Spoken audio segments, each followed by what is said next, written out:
In this video, I will be showing you how to blur the background like in this clip right over here.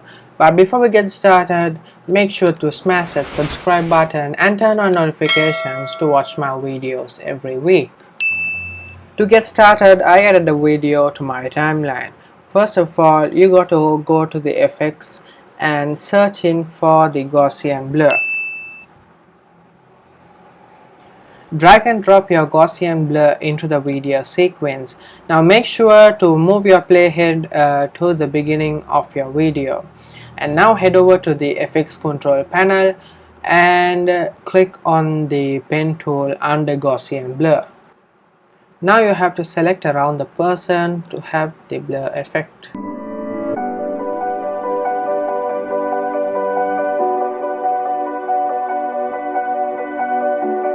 Make sure to finish at the point where you have started. And now you just head over to the FX control panel and click on the playhead. And now it might take a minute or two to track this till the entire video is done. Alright, as you can see, Premiere Pro itself has created the sequence for your mask path. Now what we got to do is we have to adjust the blurriness for the video. So to adjust the blurriness, you just got to head over to the FX control panel again, and you can just adjust the blurriness by dragging and increasing the blurriness. Now as you can see, the person in the video is getting blurred.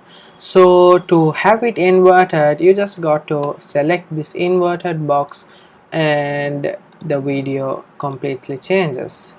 Now as you can see, the video background has been blurred.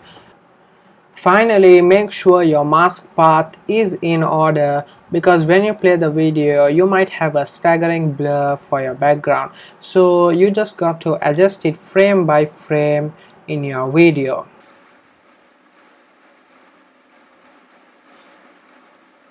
You got to do it frame by frame, but since you got the idea, I'm going to leave it just like that. And that's it for this video. I hope you benefited. Make sure to subscribe on this channel and watch my videos every week. Thanks for watching, and I'll see you next week.